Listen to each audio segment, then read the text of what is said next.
Urte gogorra izan zen 2009 Villaonan. Errepresioak gogor kolpatu zuen gure herria, eta etxea. Baina gogortasun horretan, herriak ere bere elkartasun eta maitasun osoa helarazi zigun. Ez gara inoiz nekatuko eskerrak emateaz. Ezinezkoa zaigu une haietan guri elkartasun eta maitasun adierazi zeniguten hoi banan-bana eskerrak ematea. Baina jakizue, beti gogoratzen garela momentu xamurra haietaz. 10 urte ere dira egia, justizia, aitortza eta erreparazio eskatzen gabiltza da. Egia jakin nahi dugu, egia besterik ez. Egia ofiziala epaitegietan idatzi zuten. Ertzaintza festa eremura sartu ez dela esan zutenean. Haiek norbait ondoezik sentitu eta orduan sartu omen ziren. Herriaren egia ipini zen bertsio honen aurrean. Villaonako herriak ikusi baitzuen nora, noiz eta nola sartu zen ertzaintza. Villaonako herriak badaki egia ofizial hori ez dela egia. Guk egia besterik ez dugu eskatzen. Abizenik gabeko egia.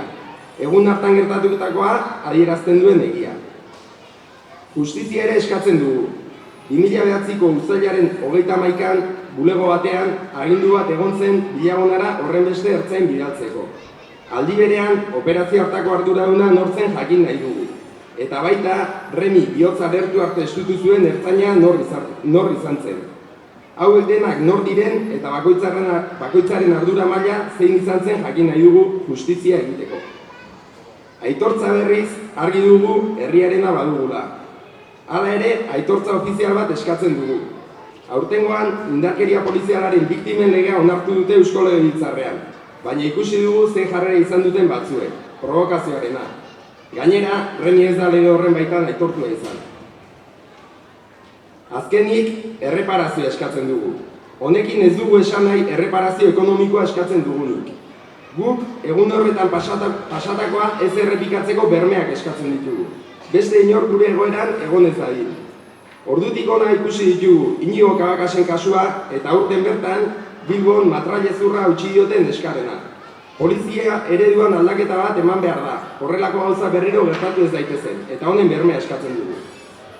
Hauek esan da, eskerrak eman edizkiegu 10 urte hauetan uztailaren 31ko omenaldi hau prestatzen ibilizareten guztiei, eta bertan hartu duzuen hori. Zerrenda luzea da benetan, eta honek harrotasunez betetzen gaitu. Beste alde batetik, ezin ahaztu aurtengoan berriro ere jaiegitarra ofizialean sartu dela omenaldi hau. Eskerrak festa batzordeari hau posible egiteagatik.